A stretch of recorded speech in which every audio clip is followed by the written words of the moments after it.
بسم اللہ الرحمن الرحیم۔ حضرت عبداللہ بن عمر رضی اللہ تعالیٰ عنہ نبی اکرم صلی اللہ علیہ وسلم کا ارشاد نقل کرتے ہیں کہ اسلام کی بنیاد 5 ستونوں پر ہے۔ سب سے اول لا الہ الا اللہ محمد الرسول اللہ کی گواہی دینا، یعنی اس بات کا اقرار کرنا کہ اللہ کے سوا کوئی معبود نہیں اور محمد صلی اللہ علیہ وسلم اس کے بندے اور رسول ہیں۔ اس کے بعد نماز کا قائم کرنا، زکوٰۃ کا ادا کرنا، حج کرنا اور رمضان المبارک کے روزے رکھنا۔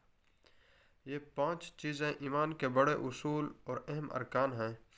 نبی اکرم صلی اللہ علیہ وسلم اس پاک حدیث میں بطور مثال کے اسلام کو ایک خیمے کے ساتھ تشبیہ دی ہے جو 5 ستونوں پر قائم ہوتا ہے۔ پس کلمہ شہادت خیمے کی درمیانی لکڑی کی طرح ہے اور بقیہ چاروں ارکان بمنزلہ ان 4 ستونوں کے ہیں جو چاروں کونوں پر ہوں۔ اگر درمیانی لکڑی نہ ہو تو خیمہ کھڑا ہی نہیں ہو سکتا، اور اگر یہ لکڑی موجود ہو اور چاروں طرف کے کونوں میں کوئی سی لکڑی نہ ہو تو خیمہ قائم ہو جائے گا، لیکن جون سے کونے کی لکڑی نہیں ہوگی وہ جانب ناقص اور گری ہوئی ہوگی۔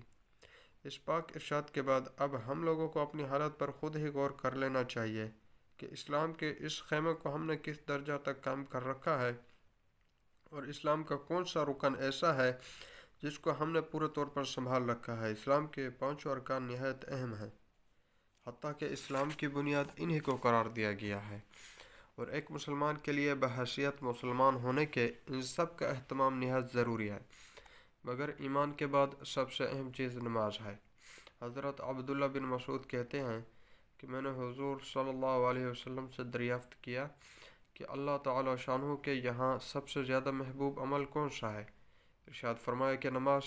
میں نے عرض کیا کہ اس کے بعد کیا ہے؟ ارشاد فرمایا کہ والدین کے ساتھ حسن سلوک۔ میں نے عرض کیا کہ اس کے بعد کون سا ہے؟ ارشاد فرمایا جہاد۔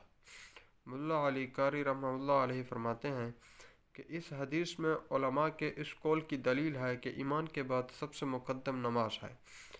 اس کی تائید اس حدیث صحیح سے بھی ہوتی ہے جس میں ارشاد ہے، ترجمہ یعنی بہترین عمل جو اللہ تعالیٰ نے بندوں کے لیے مقرر فرمایا وہ نماز ہے۔